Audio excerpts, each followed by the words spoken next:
Now we're going to generalize the previous discussion for the quantum particle in a three-dimensional box. And let's visualize our three-dimensional box here.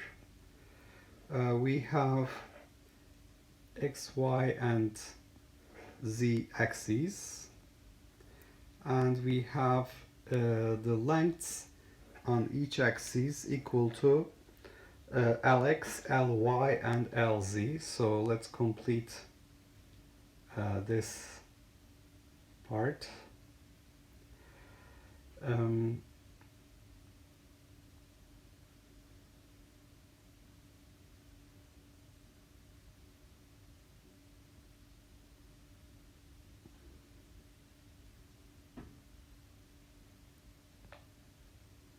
Okay, so we can label the corners here.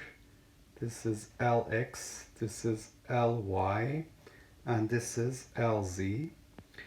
And our particle is a free particle in this box.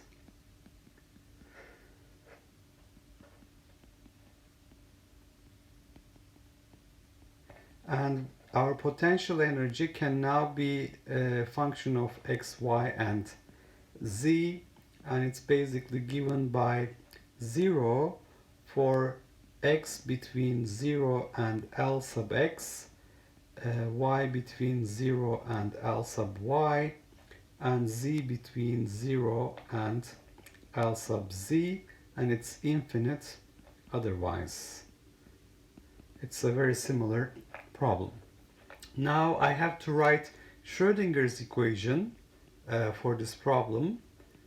Schrodinger equation.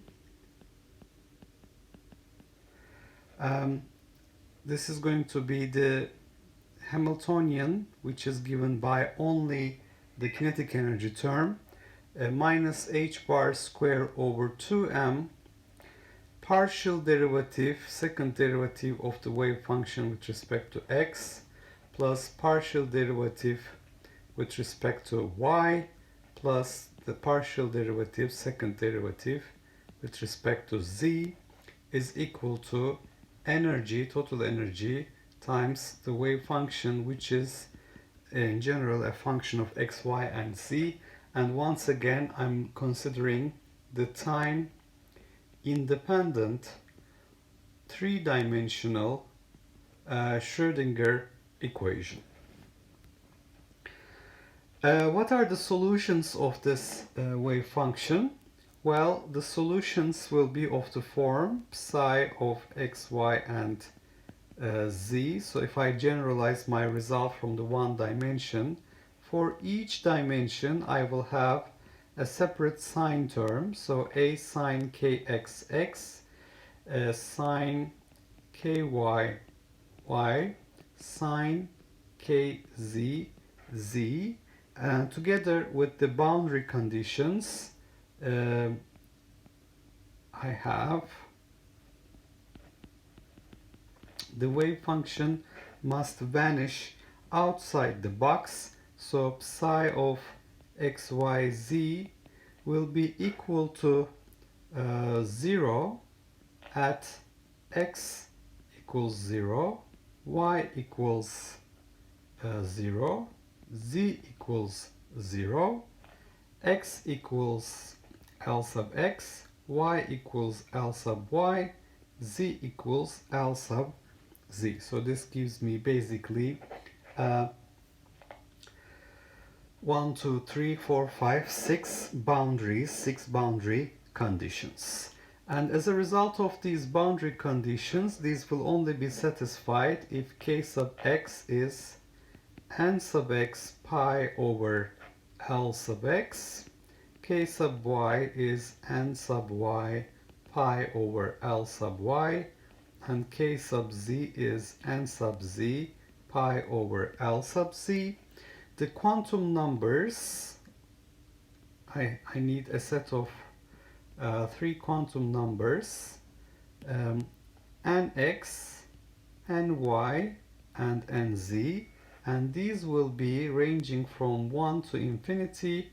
They will be non-zero positive integer quantum numbers. And remember, if I set them equal to 0, that means the particle doesn't exist. So I have to have these quantum numbers counting from 1. And the corresponding energy levels then will become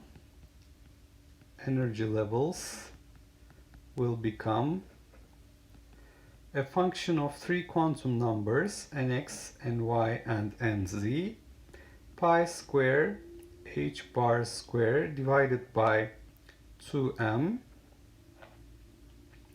n sub x square over L sub x square plus n sub y square over L sub y square plus n sub z square over L sub z square.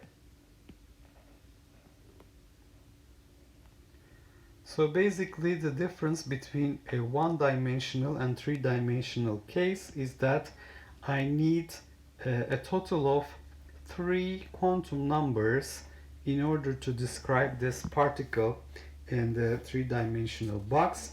The three quantum numbers are accounting for three independent degrees of freedom. So I have x, y, and z dimensions, so I need three quantum numbers to represent those dimensions. And once again, if I consider the momentum of the particle, the momentum will be given by P is equal to h bar k. Now this k is the wave vector. It's kx I hat, ky j hat, kz k hat.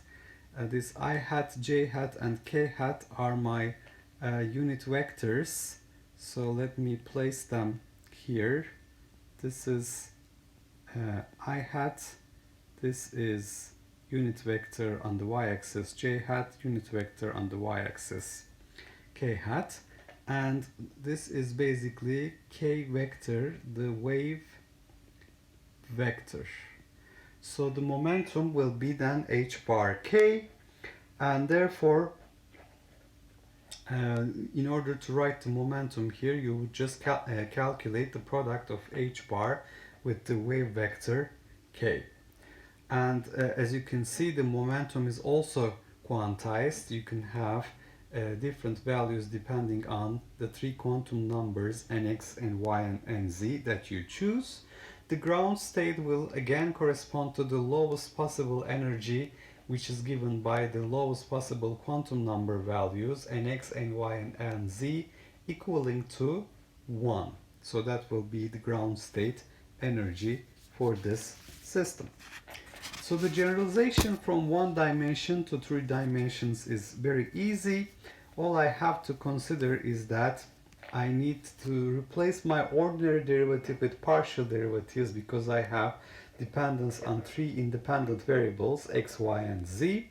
If I write the time-independent Schrodinger equation for the three-dimensional wave function, the potential is 0 inside the box, infinity otherwise. Therefore, inside the box, I have no potential energy term in the Hamiltonian operator. The wave function is again given by signs, and basically these are standing wave solutions, and the corresponding k vector, the wave vector, is kx I hat plus ky j hat plus kz k hat.